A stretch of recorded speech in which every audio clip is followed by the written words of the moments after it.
Everyone, आप सबका स्वागत है class 12th NCERT physics lecture के अंदर chapter number 3 and lecture number 3। आज के लेक्चर में हम बात करने वाले limitation of Ohm's law, types of resistor, colour code for carbon resistor, temperature dependence of resistivity. तो टॉपिक स्टार्ट करूँ उनसे पहले सबसे रिक्वेस्ट है, इनके फर्स्ट 2 लेक्चर भी आप देख लो तो और मज़ा आएगा आपको।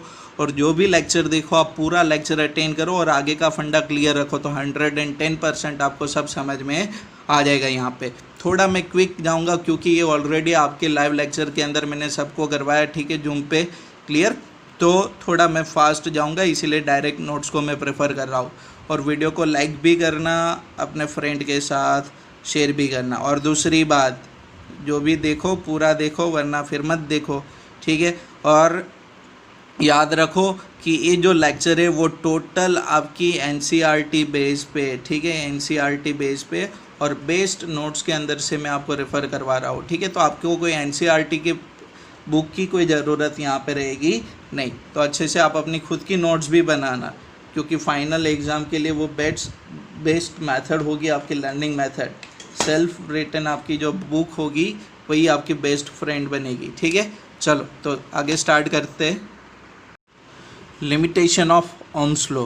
तो हमने ओम्स लॉ देखा था कि उनकी वी और आई की जो ग्राफ थी, ठीक है, करंट वोल्टेज की ग्राफ थी, वो आपको क्या मिलती थी, स्ट्रेट लाइन, ठीक है। अगर मैं थोड़ा आपको वहाँ पे पूरा नहीं याद करवा दूँ, देखो तो वहाँ पे आपका करंट और वोल्टेज का जो ग्राफ था मैं यहाँ पे स्मॉल में ड्रॉ कर रहा हूँ, ठीक है। अगर मानो कि ये वाई एक्सिस पे मैं इनका करंट कंसिडर करूँ और एक्स एक्सिस पे वोल्टेज कंसिडर करूँ तो उनकी ग्राफ ऐसे सीधी मिलती थी आपको, यस और नो। तो जो मटेरियल के अंदर आई और वी के रिलेशन ऐसे स्ट्रेट मिलेगी वो सारे मटेरियल ओम्स लॉ फॉलो करते हैं।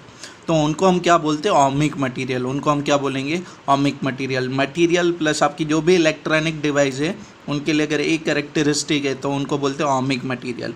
और जो डिवाइस के लिए या तो जो मटेरियल के लिए, जो मेटल के लिए वी और आई की ग्राफ ऐसे नहीं मिलेगी, स्ट्रेट नहीं मिलेगी, ठीक है, क्लियर, तो वो मटेरियल को हम बोलते हैं non ohmic material. In simple terms कि जो मटेरियल ओम्स लॉ फॉलो नहीं करेगा उनको बोलेंगे नॉन ओमिक मटेरियल, और material which follows the Ohm's law is called ohmic material, yes और नो, ठीक है।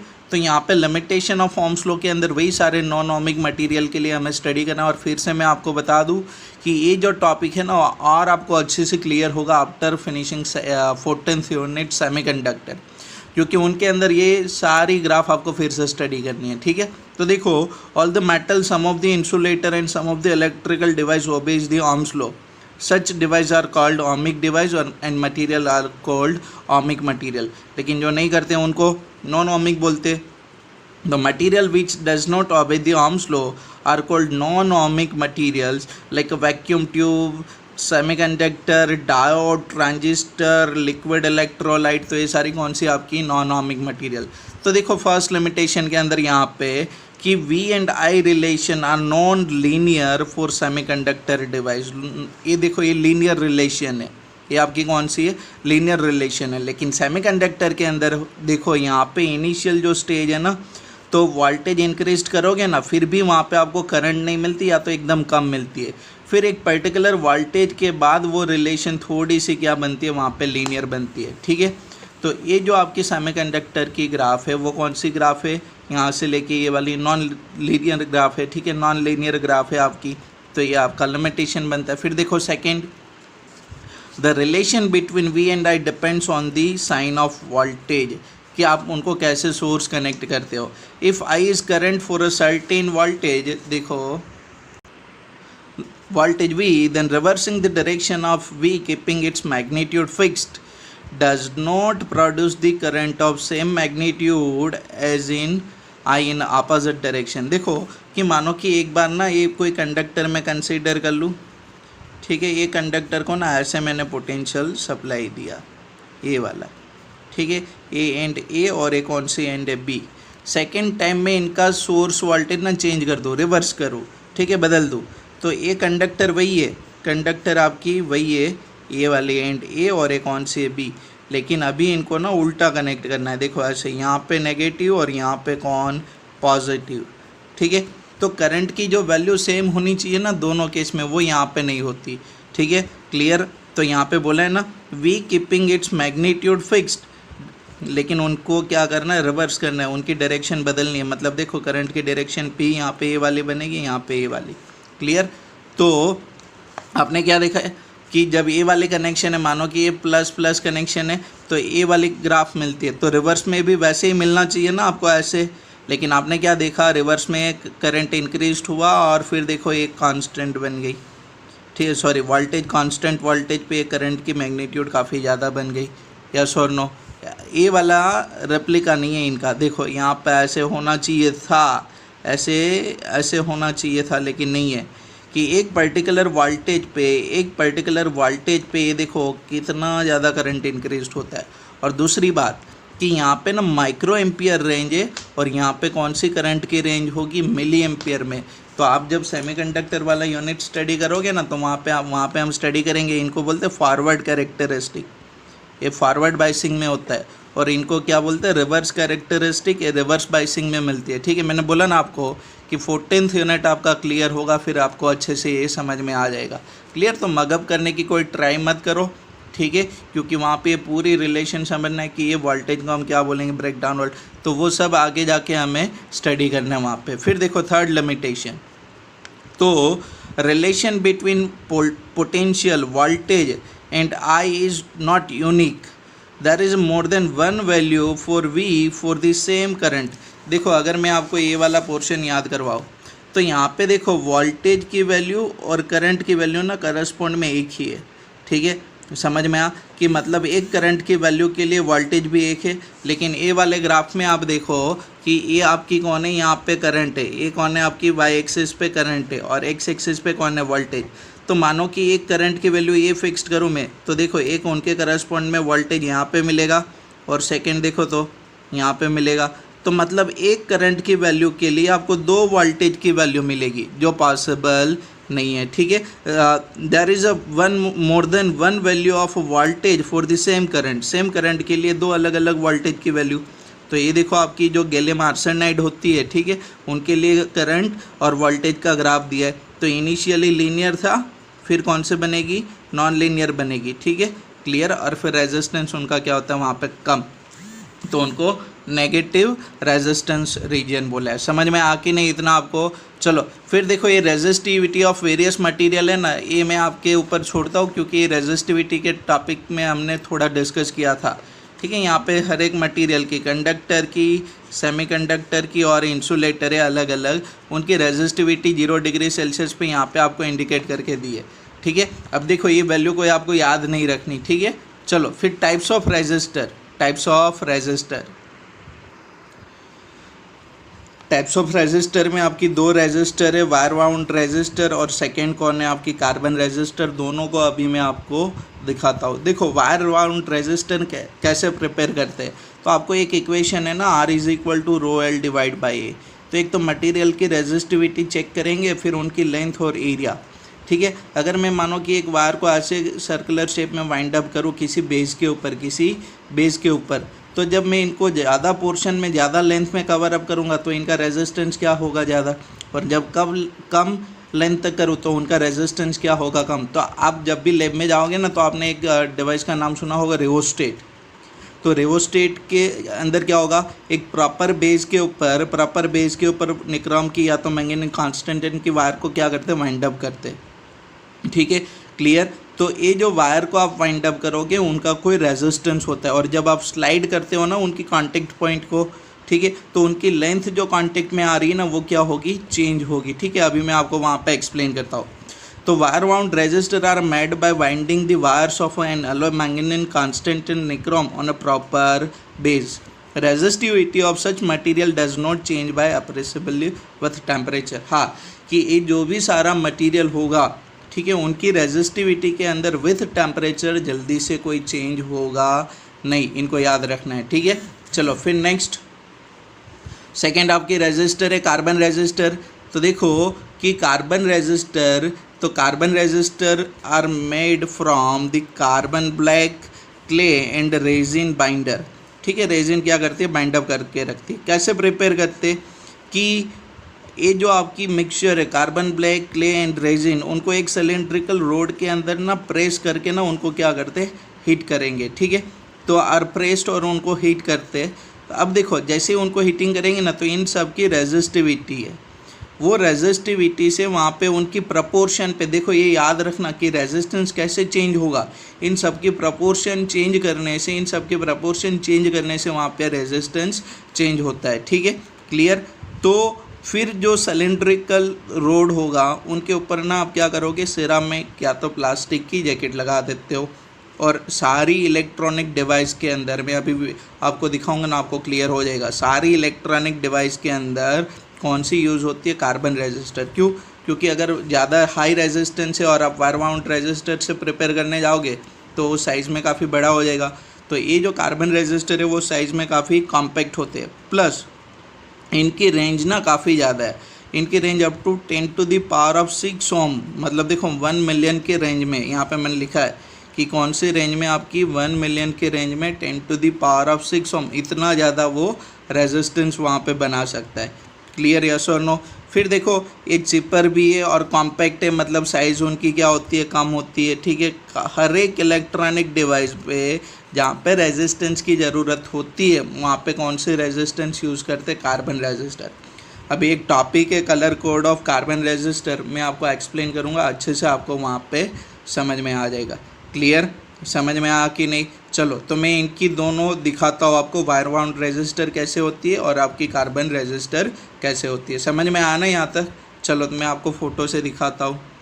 देखो ये आपका रियोस्टेट का डायग्राम है और ये आपकी वायर है, ये वाइंड अप है ना, ठीक है, वाइंडेड वायर है ना। इनके 3 टर्मिनल होते हैं, लेकिन ये जो कॉन्टेक्ट पॉइंट होगा ना, वो जितना ज़्यादा लेंथ पे होगा उतना ज़्यादा ये वायर का रेजिस्टेंस आप क्या कर पाओगे, ज़्यादा कंसिडर कर पाओगे। अगर मानो कि यहाँ से स्मॉल लेंथ पे होगा तो उनका रेजिस्टर कम काउंट होगा, ठीक है। एक पूरी लेंथ कवर अप करे तो उनका रेजिस्टेंस क्या होगा, ज़्यादा होगा, क्योंकि उनकी लेंथ बढ़ जाती है वहाँ पे, यस और नो, ठीक है। फिर देखो नेक्स्ट मैं आपको दिखाता हूँ कार्बन रेजिस्टर। देखो ये आपकी सारी कार्बन रेजिस्टर है, ठीक है, क्लियर। ये सिरामिक का कोटिंग होगा और अंदर मिक्सचर होगी। तो ये देखो इनके ऊपर ये जो कलर बैंड होती है ना, तो ये कलर बैंड से हमें कार्बन रेजिस्टर की जो रेंज होगी, कितना इनका रेजिस्टेंस होगा, वो पता लगा पाएंगे, ठीक है। और अभी जो नेक्स्ट टॉपिक है हमारा वो इसी के बेस पे कि अगर कार्बन आपकी जो कार्बन रेजिस्टर है उनके ऊपर एक कलर की बैंड है, तो ये कार्बन रेजिस्टर का ना आप रेजिस्टेंस पता लगाओ, ठीक है। तो वही टॉपिक अपना नेक्स्ट टॉपिक है। देखो ये इनकी कंस्ट्रक्शन दी है, ठीक है। अंदर आपकी कार्बन कंपोजिशन है, आपके लेड के बाहर है, और ये इनका इंसुलेटिंग कवर है, और ऊपर ये क्या करके रखते हैं, वो कलर कोड करके रखते हैं, ठीक है, जिससे आपको रेजिस्टर की रेंज पता चले। चलो तो देखते अलग अलग इनकी कैपेसिटी कैसे डिसाइड करते कि ये रेजिस्टर को कैसे आप फाइंड आउट करोगे कि इतने ओम का ये रेजिस्टेंस है। चलो तो देखो colour code of carbon resistor, जैसे कि अभी मैंने आपको वीडियो के अंदर दिखा कि आपकी जो कार्बन रेजिस्टर होगी उनके अंदर 4 कलर की रिंग होती है, ठीक है, रेजिस्टर के ऊपर। तो वो जो 4 कलर की रिंग है ना, वहीं से आपको रेजिस्टर का रेजिस्टेंस पता चलेगा, ठीक है, क्लियर। तो उनका एक कोडिंग है, कलर कोड है, तो उनसे आप ना उनका रेजिस्टेंस डिफाइन करते हो। देखो अगर मैं यहाँ पे सिंपल बोलूँ कि मानो कि कोई एक जनरल नंबर में 21 लिखूँ, तो ये 1 को आप क्या बोलते हो, यूनिट, और इनको आप क्या बोलोगे, टेंस बोलोगे, ठीक है। तो वैसे ही यहाँ पे आपको रिप्रेजेंटेशन करनी है। चलो तो यहाँ पे देखो एक कलर कोड यहाँ पे आपको कार्बन रेजिस्टर का गिवन है, ये वाला, ठीक है, यहाँ पे दिख रहा है ना आपको। चलो तो देखो कि आपकी जो फर्स्ट एंड सेकेंड बैंड है, ठीक है, फर्स्ट एंड आपकी जो सेकेंड बैंड है, तो फर्स्ट बैंड ना आपको क्या देगी, टेंस वाली नंबर देगी, और सेकेंड बैंड आपको क्या देगी, यूनिट, यस और नो, ठीक है। फर्स्ट बैंड का आपका जो कलर होगा वो आपको टेंस देगा, और सेकेंड बैंड का क्या देगा, यूनिट देगा, क्लियर। फिर उनसे ना मल्टीप्लायर होगी, मल्टीप्लायर क्या होगा, multiplied by 10 to the power of, a 0 है यहाँ पे, तो इनको 1 लिख सकता हो कि नहीं मैं, क्लियर। फिर थर्ड बैंड आपको टॉलरेंस देती है, टॉलरेंस मतलब कि वहाँ पे वेरिएशन। तो देखो black, brown, red, orange, yellow, green, blue, violet, grey, white, gold, silver, ठीक है। और देखो नंबर कहाँ से, 0 to 9 अप टू वाइट, और फिर नीचे 3 नंबर नहीं देने, लास्ट में 9 कलर है, उनको नंबर नहीं देना आपको, ठीक है, ये 9 कलर को नंबर नहीं देना। फिर बैंड के अंदर फर्स्ट बैंड और सेकंड बैंड का भी सेम रिपीट होगा। अगर मानो कि फिर एक और बार ये सेकंड के लिए कर दूँ तो ये 0 होगा, 1 2 3 4 5 6 7 8 9, ठीक है। और मल्टीप्लायर देखो, ब्लैक के साथ 10 टू द पावर ऑफ 1 है, ब्राउन के अंदर 10 टू द पावर ऑफ -1, फिर ऐसे, ठीक है। 3 10 to the power of 3, 4 10 to the power of 4, 5 10 to the power of 5, 6 10 to the power of 6। वैसे कहाँ तक? 10 टू द पावर ऑफ 9 तक, मतलब वाइट तक। फिर नीचे 10 टू द पावर ऑफ -1 और यहाँ पे कौन है? 10 to the power of -2। Yes और नो? फिर देखो टॉलरेंस, तो टॉलरेंस ना आपको लास्ट 3 में लेना है। गोल्ड के अंदर ±5%। आपको पता है ना टॉलरेंस क्या होती है? वेरिएशन, कितने % से इनका रेजिस्टेंस वेरी कर सकता है। सिल्वर क्या होगा? ±10%। और लास्ट में कौन है? आपकी नो कलर, तो वो कितनी होगी? ±20%। यस और नो? चलो अब आप बोलोगे कि सर ये सीक्वेंस याद कैसे रखोगे कि फर्स्ट, ये तो सिंपल है, 0 to 9 0 to 9, 10 to the power of 0 to 9, फिर -1 -2 और नीचे 5 10 20, ठीक है। लेकिन ये कलर की सीक्वेंस आप कैसे याद रखोगे? तो उनके लिए एक मैंने शॉर्टकट बनाया, आपको अगर देखो पसंद आया तो और अच्छा है, ठीक है। तो यहाँ पे वो शॉर्टकट मैं लिख रहा हूँ आपके लिए। तो यहाँ पे देखो कि बीबी वाइफ रोई नाम है, ठीक है। बीबी का नाम है क्या? रोई। अभी उनको ना बॉम्बे जाना था, ठीक है। कहाँ से? बेंगलोर से। तो मैं यहाँ पे लिखूँ बीबी को कहाँ पे जाना था भाई? बॉम्बे। कहाँ पे जाना था? बॉम्बे। तो गोज़ टू बॉम्बे। कहाँ पे गई वो? बॉम्बे गई। अब देखो बॉम्बे जाओगे तो बीच में गोवा तो आएगा ना, बेंगलोर से जाओगे तो Bombay via Goa, via Goa. Yes और नो? ठीक है। देखो मैं अब किसके साथ गई? हस्बैंड के साथ नहीं गई, वो किसी और के साथ गई। विथ जो जनरल सेक्रेटरी होती है ना कंपनी के अंदर, उनके साथ चली गई, दगा दे गई, ठीक है।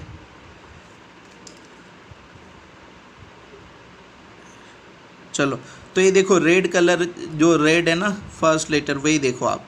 बीबी Roy goes to Bombay via Goa with general secretary. BB Roy goes to Bombay via Goa with general secretary. B for black, B for brown, R for red, O for orange, ठीक है। Y for yellow, G for green, B for blue, V for violet, G for grey. Yes और no? फिर देखो यहाँ पे कौन है? W for white, G for gold और S फॉर सिल्वर। और लास्ट में कौन है? No colour. तो ये याद रह जाएगा आपको इतना, यस और नो, ठीक है। तो आपको ये पूरी सीक्वेंस मिल जाएगी। बीबी रॉय गोज टू, देखो BB Roy goes to Bombay via Goa with general secretary. Yes और नो? ठीक है। लास्ट में कौन है? आपकी नो कलर। तो यहाँ पे ना दो टाइप की इक्वेशन आएगी। एक कि ये जो आपकी कार्बन रेजिस्टर है उनके ऊपर आपको बोला होगा कि ये रिंग का कलर है, ठीक है, और आपको उनका रेजिस्टेंस फाइंड आउट करना है। और एक उल्टा होगा कि आपको रेजिस्टेंस गिवन होगा और आपको ये बैंड का कलर पूछा होगा। तो यहाँ पे फिर से मैं बता दूँ कि ये जो लास्ट टॉलरेंस वाले बैंड होती है ना, वो तीनों से थोड़ी ज़्यादा सेपरेशन पे होगी और उनकी थिकनेस भी एक्चुअल में थोड़ी ज़्यादा होती है, ठीक है, टॉलरेंस वाली की। तो आपको सिंपल क्या याद रखना है कि ये जो फर्स्ट बैंड होगी वो आपको टेंस देगी, सेकंड बैंड आपको क्या देगी? यूनिट देगी, ठीक है। डिजिट 1 डिजिट 2, डिजिट 1 कौन है? आपकी टेंस, और ये क्या देगी? आपको यूनिट देगी। ये क्या देगी? आपको मल्टीप्लायर देगी। कौन सी बैंड? थर्ड नंबर की बैंड। और फोर्थ आपको क्या देगी? टॉलरेंस देगी। यस और नो? चलो तो मानो कि मैं बोलूँ कि यहाँ पे देखो अगर एक रेजिस्टर में आपको दिखाओ, तो देखो उनके लिए एग्जांपल करते हैं, आप ध्यान देना वहाँ पे अच्छे से, तो आपको समझ में आ जाएगा, ठीक है। तो देखो मानो कि एक आपकी रेजिस्टर गिवन है और उनके अंदर ना एक कलर बैंड में ड्रॉ कर रहा हूँ। देखो मेरे पास है कलर, तो मैं यूज़ कर रहा हूँ। ये कौन सा कलर है? मानो कि ग्रीन कलर, ठीक है। देखो ये ग्रीन कलर ही है, अगर आपको नहीं दिखे तो मेरी गलती नहीं है, ये ग्रीन कलर है। सेकंड जो बैंड है, सेकंड आपकी जो बैंड है उनका कलर है रेड, सेकंड बैंड का कलर कौन सा है, रेड। और थर्ड आपकी जो बैंड है उनका कलर है ब्लैक, ये वाली, यस और नो, ठीक है। और लास्ट वाले का कलर मैं आपको बोलता हूँ सिल्वर, लास्ट का कलर कौन सा है, सिल्वर कलर है। ये कौन सी कलर है, मानो कि ये कौन सी कलर है आपकी, सिल्वर। देखो फर्स्ट कौन सा कलर है आपका, ग्रीन, ये कौन सा कलर है आपका, ग्रीन, ठीक है। सेकंड आपकी कौन है, रेड, सेकंड आपकी कौन सी कलर है आपकी, रेड। थर्ड आपकी कौन सी कलर है, ब्लैक, थर्ड कौन है आपकी, ब्लैक, ठीक है। चलो तो ये रेजिस्टर का ना आपको रेजिस्टेंस निकालना है। तो मैंने आपको बोला था ये जो फर्स्ट होगा वो क्या देगा, टेंस देगा, ये क्या देगा आपको, सेकंड क्या देगा आपको, यूनिट देगा, और थर्ड आपको क्या देगा, मल्टीप्लायर देगा। चलो याद है आपको टेबल। तो ग्रीन के लिए कौन सा नंबर था आपका, ग्रीन के लिए 5, तो ग्रीन का 5। फिर रेड के लिए कौन से नंबर है आपकी 2, तो देखो ये 5 2 में 2 कौन है आपकी, यूनिट है, और 5 कौन है आपकी, टेंस। फिर देखो आपकी जो ब्लैक थी उनके लिए कौन सा फर्स्ट था ना, 10⁻0 प्लस और माइनस, सिल्वर के लिए कितना था आपका 10%। तो देखो ये आपके रेजिस्टर का रेजिस्टेंस होगा। देखो यहाँ पे फिर से मैं दिखाता हूँ कि देखो ये आपकी जो ग्रीन है ना, फर्स्ट बैंड, यहाँ पे इनको साथ में रखता हूँ। ये देखो फर्स्ट बैंड कौन सी आपकी, ग्रीन, तो ग्रीन के लिए कौन सा नंबर है, देखो ग्रीन के लिए कौन सा है, 5, ठीक है। तो यहाँ पे ये आपने लिख दिया 5। फिर सेकंड कौन है, रेड, तो रेड के लिए देखो कौन है, 2, रेड के लिए कौन है 2, तो वो 2 क्या बन जाएगा आपका, टेंस बन जाएगा, यस और नो, ठीक है। और मल्टीप्लायर के लिए ब्लैक क्या होगा, 10⁻1, यस और नो। चलो इनके अंदर ही करके दिखा देता हूँ तो साथ में आपको और मजा आएगा। चलो एक और करते, तो ये तो समझ में आ गया। अगर नहीं समझ में आया तो एक और देखो। अब देखो यहाँ पे ना क्वेश्चन कभी कभी उल्टी भी आती है। उल्टी मतलब कि आपको ये वाला गिवन है, ये वैल्यू गिवन है, और आपको पूछा है कि इनका थर्ड कलर का जो बैंड होगा उनका कलर क्या होगा। तो थर्ड मतलब मल्टीप्लायर ना, 10⁻0 मतलब क्या होगी, ब्लैक। अगर सेकंड बोले तो सेकंड 2 है, 2 कहाँ पे होता है, रेड के लिए, और फर्स्ट के लिए 5 क्या होती है, ग्रीन। समझ में आके नहीं। चलो एक यहाँ पे देखो, तो देखो यहाँ पे एक और एग्जांपल, फर्स्ट बैंड कौन से कलर की है, ब्राउन कलर की, सेकंड है आपका ग्रीन कलर की, थर्ड है आपकी रेड, और मानो कि फोर्थ कौन सा कलर है, सिल्वर, ठीक है। तो इनका रेजिस्टेंस निकालना है। तो फर्स्ट बैंड आपको क्या देगी, 10, सेकंड आपको देगी यूनिट, थर्ड आपको देगी मल्टीप्लायर। तो फर्स्ट ब्राउन के लिए देखो, तो ब्राउन कितना है, 1, ठीक है। तो यहाँ पे 1 लिखूँ मैं, देखो ये 1। फिर सेकंड कौन है, ग्रीन, तो ग्रीन के लिए देखो ग्रीन कितना है, 5। तो देखो 5 क्या बन गया, इनके अंदर यूनिट बन गया, 1 क्या बन गया, इनका टेंस बन गया। मल्टीप्लायर में देखो, तो मल्टीप्लायर में देखो थर्ड कौन है, रेड, रेड के लिए देखो 10⁻2, क्लियर। और लास्ट में कौन है, सिल्वर, तो सिल्वर के लिए क्या होगा, प्लस और माइनस 10%। तो ये प्लस और माइनस 10% का यहाँ पे आपको क्या मिलेगा, वेरिएशन। तो आपको क्वेश्चन उल्टा भी दे कि ये आपको नंबर दिया और आपको पूछे कि इनकी कलर बैंड निकालो कौन से कलर की होगी, तो समझ में आ कि नहीं। तो ऐसे एक और एक दो प्रैक्टिस और कर लो, ठीक है, तो आपको सब समझ में आ जाएगा। क्लियर इतना सबको। चलो फिर next topic, temperature dependence of resistivity. देखो मैंने आपको ना क्लासिफिकेशन ऑफ मटेरियल में बोला था कि आपकी जो मेटल होती है ना, ठीक है, तो ये मेटल के अंदर जब टेम्परेचर इंक्रीज होगा ना तो उनकी रेजिस्टिविटी भी क्या होगी, इंक्रीज होगी, मतलब उनका रेजिस्टेंस भी वहाँ पे क्या होगा, इंक्रीज होगा। किसके लिए, मेटल के लिए। और आपकी जो सेमीकंडक्टर होती है उनके अंदर उल्टा होता है। सेमीकंडक्टर में क्या होगा, टेम्परेचर इंक्रीज होगा, ठीक है, तो उनकी रेजिस्टिविटी कम होगी। रेजिस्टिविटी कम होगी मतलब उनका रेजिस्टेंस भी वहाँ पे कम होगा। और एक क्यों होगा, तो वो रिलैक्सेशन टाइम पीरियड वाले टॉपिक के अंदर मैंने आपको अच्छे से एक्सप्लेन किया था, ठीक है। और ऊपर से एक और याद करवाओ, आप क्लास 11th याद करो, थर्मल प्रॉपर्टीज़ ऑफ मैटर, तो उनके अंदर ना ये दोनों इक्वेशन आपने स्टडी किए थे, दोनों इक्वेशन, ठीक है। तो अगर कोई कंडक्टर का मैं टेम्परेचर चेंज करूँ तो उनके अंदर रेजिस्टिविटी और रेजिस्टेंस के अंदर क्या होगा, चेंज होगा। तो वो कितने से चेंज होता है, तो टेम्परेचर डिपेंडेंस उनकी क्या रहती है, उनका इक्वेशन है। तो मानो कि पहले ये वाला मैं आपको करवाऊँ, तो यहाँ पे देखो एक कंडक्टर है, उनकी दो टेम्परेचर है, एक T टेम्परेचर है और एक कौन है, T0 टेम्परेचर है, ठीक है। तो इनिशियल टेम्परेचर टी नॉट है, वहाँ पे उनका रेजिस्टेंस कौन है, आर नॉट, और टी टेम्परेचर पे रेजिस्टेंस कितनी है, आर टी। टी टेम्परेचर पे रेजिस्टेंस कितनी है, आर टी, और टी नॉट टेम्परेचर पे रेजिस्टेंस क्या है, आर नॉट। तो ये दोनों का रिलेशन क्या होगा कि R T is equal to R naught 1 plus alpha. Alpha कौन होगी, आपकी टेम्परेचर कॉफिशिएंट, और ये टेम्परेचर कॉफिशिएंट मेटल के लिए हमेशा क्या होगा, positive, T minus T not. और इनको कभी कभी आप क्या बोलते हो, रेफरेंस टेम्परेचर भी बोलते हो, ठीक है, यस और नो। तो ये आपका रिलेशन मिलेगा रेजिस्टेंस ऑफ कंडक्टर और metal at a T naught and T temperature, ये दोनों की रिलेशन मिल गई, ठीक है। R T is equal to R naught 1 plus alpha T minus T naught, yes और नो। तो वैसे ही देखो कि ये आर की जगह पे मैं रेजिस्टिविटी को रिप्लेस करूँ तो वो आपको क्या देगा, रेजिस्टिविटी का रिलेशन देखो रो टी क्या होगी, resistivity at T temperature, rho naught क्या होगा, resistivity at T naught temperature, और अल्फ़ा कौन है, उनकी टेम्परेचर कॉफिशिएंट ऑफ रेजिस्टिविटी है। क्लियर, तो सेम रिलेशन मिलेगा कि नहीं। तो ये इक्वेशन आपको याद रखना है न्यूमेरिकल कैलकुलेशन के लिए। न्यूमेरिकल के अंदर हमें दोनों इक्वेशन जहाँ पे जैसी ज़रूरत होगी वैसे उनको यूज़ करने वाले हैं। समझ में आ कि नहीं। चलो मुझे यहाँ पे मेन आपको एक्सप्लेन करना है ग्राफ, ठीक है, graph between resistivity and change of temperature, तो वो ध्यान से देख लो आप एक बार। चलो नेक्स्ट, तो देखो यहाँ पे ग्राफ आपकी फर्स्ट मेटल के लिए, तो वाई एक्सिस पे कौन है, रेजिस्टिविटी, और एक्स एक्सिस पे कौन है, टेम्परेचर है इन केल्विन स्केल, ठीक है। Resistivity into 10⁻⁻8 ohm into metre वाली रेंज।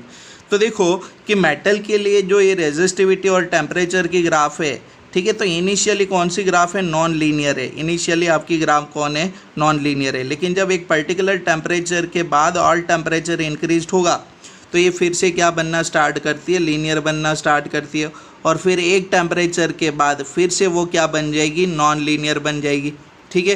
तो ये मतलब इन शॉर्ट आपको तो इतना ही याद रखना है कि मेटल के अंदर टेम्परेचर इंक्रीज होगा तो रेजिस्टिविटी इंक्रीज होगी, लेकिन ग्राफ के अंदर ये थोड़ा पोर्शन क्या होगा, आपका नॉन लीनियर पोर्शन होगा, यस और नो, ठीक है। फिर देखो यहाँ पे वही सब यहाँ पे लिख के एक्सप्लेन किया है जो मैंने अभी बोला वही, ठीक है। फिर देखो कि आपकी जो मटेरियल है लाइक निक्रोम मिक्स्ड एलॉय है, निकल आयरन क्रोमियम की, तो उनकी जो रेजिस्टिविटी होती है ना कि उनकी टेम्परेचर डिपेंडेंस कम होती है, वो जल्दी से चेंज नहीं होगी विथ टेम्परेचर। इवन मानो कि अगर मैं मानो कि ये जो आपकी निक्रोम है, ठीक है, आपकी जो मैंगनीज है, ठीक है, जो कौन है, कॉपर मैंगनीज और निकल की जो मिक्स्ड एलॉय है, ठीक है, तो उनका टेम्परेचर डिपेंडेंस क्या होता है, कम होता है। इवन रूम टेम्परेचर पे, इवन एब्सोल्यूट रूम टेम्परेचर पे भी उनकी रेजिस्टिविटी देखो कोई वैल्यू है कि नहीं उनके पास, यस और नो, और जल्दी से उनकी रेजिस्टिविटी चेंज नहीं होगी। आप बोल सकते हो कि resistivity of this material nichrome and manganese is less dependent on temperature, yes और नो, ठीक है। Resistivity of nichrome does not become zero even at absolute zero room temperature, clear. और आपकी जो देखो resistivity of pure metal becomes almost zero, देखो ये भी एग्जैक्ट जीरो नहीं है, यहाँ पे आपको बोला है almost zero at absolute temperature, किसके लिए, ये प्योर मेटल्स के लिए, ठीक है, किसके लिए, प्योर मेटल्स के लिए। तो ये थ्योरेटिकल पोर्शन है, आपको मेन ग्राफ समझना है, ठीक है। तो ये डिफरेंस होगा ये मिक्स्ड एलॉय के लिए। फिर देखो यहाँ पे लास्ट वन सेमीकंडक्टर के लिए, तो जैसे ही आपको बोला था सेमीकंडक्टर के अंदर टेम्परेचर इंक्रीज होगा, रेजिस्टिविटी क्या होगा, कम होगा, ठीक है, क्लियर। तो semiconductor like carbon, germanium and silicon have a negative value of alpha. देखो मेटल के लिए आपकी जो मेटल होगी, ठीक है, आपकी कंडक्टर, उनके लिए अल्फ़ा हमेशा क्या होगा, पॉजिटिव टेम्परेचर कोएफिशिएंट। आपकी सेमीकंडक्टर के लिए अल्फ़ा क्या बनेगी, नेगेटिव। और इसका मतलब क्या कि टेम्परेचर जब आपका इंक्रीज होगा तो रेजिस्टिविटी फॉल होती है, ठीक है। और यही एप्लीकेशन को हम यूज़ करते हैं अलग अलग सेमीकंडक्टर डिवाइस के अंदर। तो आज के लेक्चर में इतना रखते, तो आप अच्छे से सब लर्न कर लो, ठीक है। ओके चलो बाय।